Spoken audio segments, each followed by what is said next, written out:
Neptown Tuner here. In this video, I'm going to be showing how to start my freshly built engine and bike. This is a 500cc two-stroke CR500 engine transplanted into a street-legal KTM chassis. Now, it's stone cold. A lot of people will tip the bike over, a big bore like this, and they'll have a little bit of fuel run out of the bowl. And why you do that is the fuel in the carburetor bowl, first off, it can evaporate. It could be a low level, so you want to top it off. And second, the carburetor fuel, there's a lot less of it in the bowl. So the air is going to get to it and it's going to get stale a lot faster than the massive amount of fuel in the tank.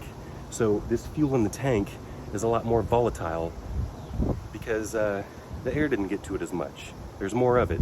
So the carburetor gas will evaporate and more will leak into it. It's best to turn the fuel petcock off whenever you store it for a while. It's best to run the fuel completely out, although you don't want to do that a lot on a two-stroke.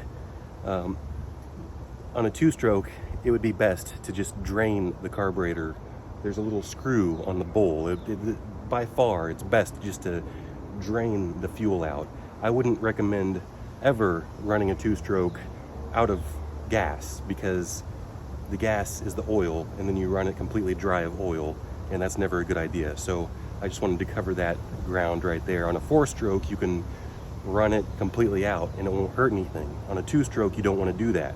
Now, this one I know has a good carburetor float level. Everything's set perfect. I don't need to tip it over. I'm just going to show you the starting procedure.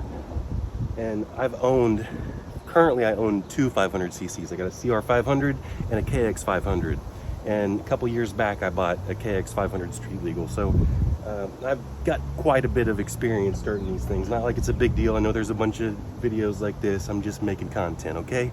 So this actually, a 250, anything below that, super easy to start. Even my 380s, super easy to start. 500s, you can actually hurt yourself. It can kick back, it can bruise you, it can literally bruise the bottom of your foot. It really is no joke to start this thing. I might make it look easy, and there's different techniques, but I like to jump on it because I just like to, and also I jump on it and give it a blip at the same time. Other people do different things. I know. I'll just go ahead and go for it because I don't want to make it too long for you. You want to see me start this thing, and you want to see me do it relatively easily on a stone cold engine. I could pull the choke, or I could do it without pulling the choke. It's right there at the precipice. Is that the right word? I'm gonna go ahead and pull the choke. It won't hurt anything.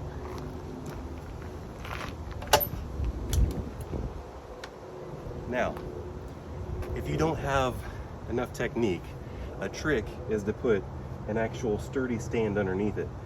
That way you won't be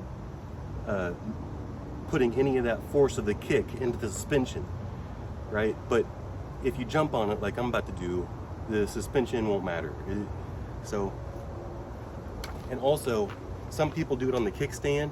They lean it over on the kickstand and do it, and that's the same kind of theory, but you'll ruin your kickstand. So I try to do it really quick by balancing the bike and jumping on it. But first, I like to cycle it through a couple times, get it to top dead center, and then just kind of push it through, and that kind of primes it. Maybe one more time, it all depends on how I feel. Make sure it's all the way at top, and then